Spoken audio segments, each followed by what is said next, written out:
Hey everybody, how are you doing today? Thank you for joining me on my channel, Since You Was Outside. I'm Dave, and I'm here to talk about my brand new pike pack that I just purchased from Neighborhood Packs. It's the Crestone 40-liter pack. So since you was here, stick around.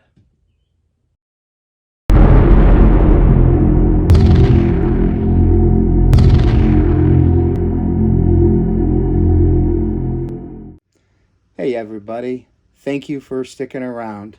I want to take a few minutes and walk you through the Neighborhood Packs website. It's a very nice website, and talk about some of the configuration options and the specs surrounding the pack that I purchased.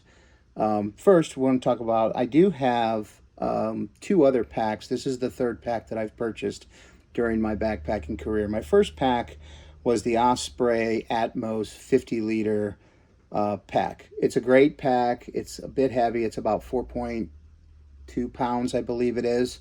And I primarily use that for my winter backpacking trips because it's so sturdy. I can stuff my zero degree top and under quilts along with my hammock down in there without being concerned about ruining the frame or anything like that. And then secondly, I purchased a Z-Packs Arc Air 50-liter pack. It's made out of Robic. It's an okay pack. It's lighter. I'll be honest with you, I'm probably going to pull the frame out of it. The little pieces of metal frame that they have in there. Doesn't matter if I have a light get up like 20 some pounds or whatever. The frame pops out. And it's pretty frustrating to always having to be trying to put that back in place. So I'll probably make that a frameless pack. So what I was looking for is a frameless ultralight pack made out of either EcoPack or the X-Grid Ultra Grid material to add to my collection of backpacks. And I came across Neighborhood Packs. So when you go to their site, you want to go to neighborhoodpacks.com, as you can see I've got up here in my browser. And it lands you right on their shopping page. If you scroll down a little bit, you'll see you have an option for a 30-liter Meadowlark EcoPack or a 30-liter Meadowlark Ultra Grid pack, which is just the different materials that the body of the pack are made out of. You then have an option for a 40-liter Crestone EcoPack or a 40-liter Crestone Ultra Grid pack. Again, it's just the material that the body of the pack is made out of. You then have an option for 30-liter custom EcoPack. So you can either get a 30-liter custom or a 40-liter custom, which allows you to choose just different colors throughout the pack, which he's got some pretty cool looking packs in here. Personally, I just wanted a 40-liter Crestone EcoPack. So we're going to go into this section. And it provides you with different colors. You've got the lilac, you've got a black, you've got a mountain green, and then you've got three other colors here. I chose the Ranger Green, really enjoyed that color. So let's go into here. As you can see, it starts out at $235, which is actually very inexpensive when you compare it to any of Neighborhood Packs' direct competitors in this market. Other companies that are making packs that look like this and have the same features are way up into the $350, $400 mark, which it is what it is. If they can get it, good for them.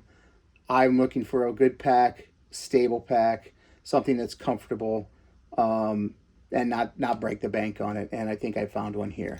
So do me a favor and go to their site, take a look at what's going on here, a little more of the information that they have, configuration items. Couple of things I do want to note. One is they have a lead time right now of only 5 weeks, whereas some of their competitors are at like 12 to 15 weeks. They're busy. That's fantastic, and I'm sure Neighborhood Packs is going to get there because once the word gets out that they have a great quality pack, their lead time is probably going to increase, and Hayden's going to need to start hiring some people, which that's a great thing, great problem to have for him. I do want to make note that he's saying that a comfortable carry weight is 18 to 22 pounds, and then up to 27 pounds if you have the padded hip belt. I do have the padded hip belt. I just made a trip to Oil Creek State Park, the Girard Trail. We did about 25 miles last weekend, and my pack was 26 pounds. I do have the padded hip belt, and it was a very comfortable pack to carry through the weekend. They are saying that they recommend a carry weight the max carry weight is 32 pounds, which is a pretty heavy pack. I'm hoping I can get my winter gear in this pack. It'll be less than 32 pounds. It's just so big. I have a 0 degree top quilt, 0 degree under quilt, and then a hammock to go along with that. And I hope that it'll all fit in this pack. I think it will. And then he has a pack weight without removables of 19 ounces, but he has another declaration here of the pack can come in anywhere between 19 and 24 ounces, and that depends on the configuration and add-ons that you would add below to this pack. The internal capacity of this pack is a 40 liter. That's the main body, and then you've got 12 plus liters of additional storage capacity with the external pockets for a total capacity of 50 to 52 liters. We're going to go over those pockets. There's one pocket in particular that I'm not a big fan of, but we'll talk about it, and I'll explain why. Again, the main pack body is made from, this one is made from EcoPack 200. It claims that it's waterproof. Personally, I'm not going to say anything is waterproof. Water has a way of getting in places where we don't think it's going to get into. I always put all my gear that I do not want to get wet into a nylon bag, and that gets stuffed inside of my pack. I then pack it up, cinch it down, tuck that top in so no water can get it. So if I fall in a creek or whatever, a water source, nothing in my pack that I don't want wet is going to get wet. I will make note, we did walk in the rain last weekend, and nothing inside got wet. So there was not a drop of water inside my pack. Nothing that was not in the nylon bag inside the pack got wet. I was pretty impressed. So nice job, Hayden. So there's multiple stretch pockets in there, which we're going to go over here shortly. They do offer a Y strap or a single strap for the roll top. I do have the Y strap, and then these S-style straps, shoulder straps that come across your shoulder, kind of bend in and then back out. And they're 2.5 inches wide, and they're made with 3/8 cross cell foam, which is very thick, and I thought it was very comfortable. So it was a nice pack to carry for the weekend. As you scroll down here, you can select your torso size. I'm kind of a bigger guy, so I'm not very tall, but I am right there at that 19 to 20 inch torso size where you measure that. I did get the Y strap. I did get a large padded hip belt. Again, I'm kind of a big guy. And then I just got a black shock cord. And then, yeah, I do have a side pocket panel. I kind of wish they had two, but we'll talk about that here in a moment. And if you scroll back up after making all your selections, you'll see this pack is sitting at $277. Again, not a bad price if you compare it to some of Hayden's competitors out there. This is still a very good price. So just wanted to walk you guys through the site. Again, go to neighborhoodpacks.com, take a look at the various packs that he has, the various colors and styles and things that you can add on to it, and go buy something from him. It's a good pack. It was a really good pack. So but there are some things that I do want to talk about that I wasn't really pleased with, and I think I just want to give some advice is what it is. So again, thank you for watching. Since you was here, stick around. We'll go grab that pack, and we're going to talk more and go through the pack in more detail and talk about what's going on. So again, thank you so much. Hey everybody, and welcome back. Again, thanks for sticking around.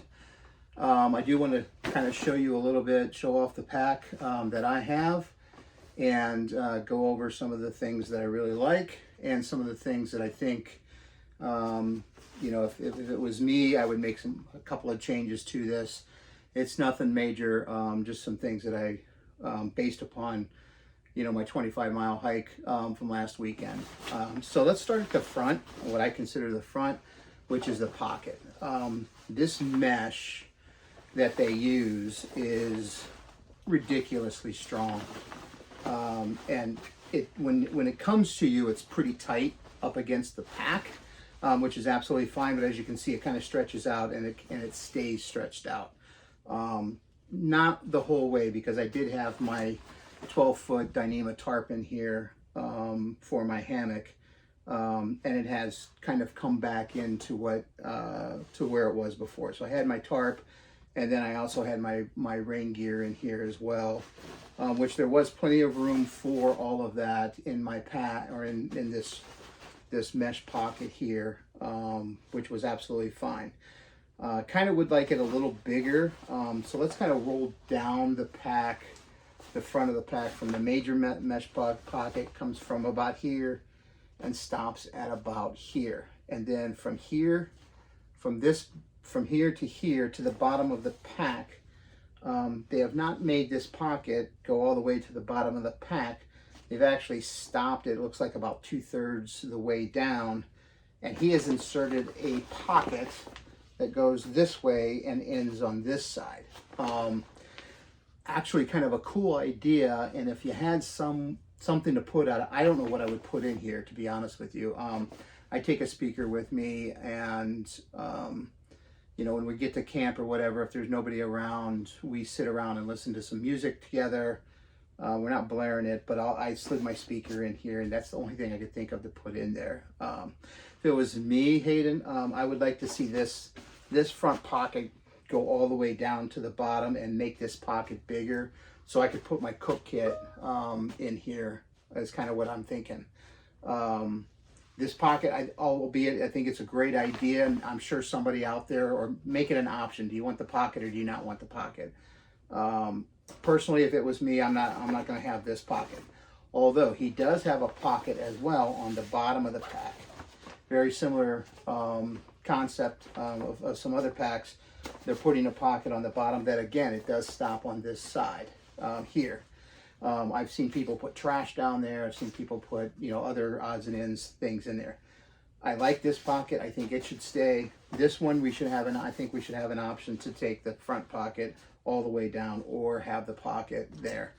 Again, my preference would be to have this front mesh pocket go all the way to the bottom, so it was bigger, and I could put more items in this pocket here.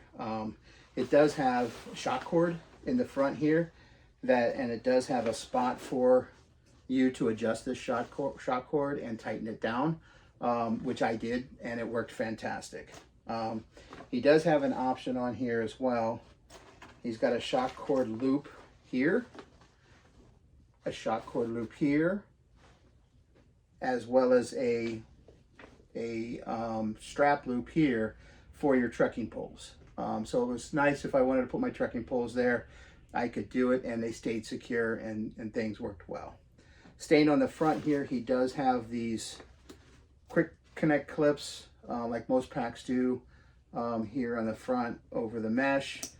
You can put and they're adjustable. You can tighten them down, you can loosen them up, whatever you want to do here. You can put a tent. You could put one of those Z-Lite pads in here. You can put whatever you want in here, and it does allow you to adjust, and it wraps around the bottom of the pack, and it gets pretty good size. So front of the pack, that's kind of my thoughts and ideas there. Let's move to the right side of the pack. On both sides, he does have big water bottle pockets here that will fit 2 1-liter smart water bottles in here.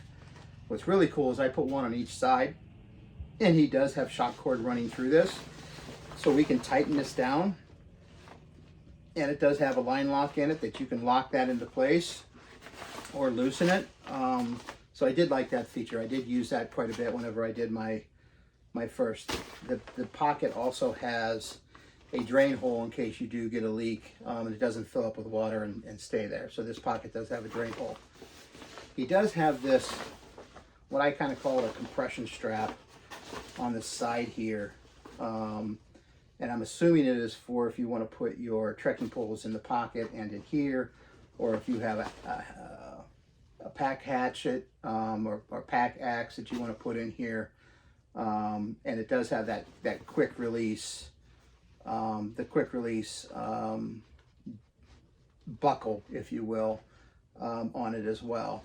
The top here, he does have a line lock compression strap on this side that has the shock cord on it, and on the other side he has another one of these. There's only one on this side of this thick fabric strap.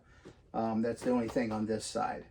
My thoughts around that, you should add another one of these to the other side in case you had something else you wanted to carry over there, or just mere fact that you want to compress your pack down even further on both sides.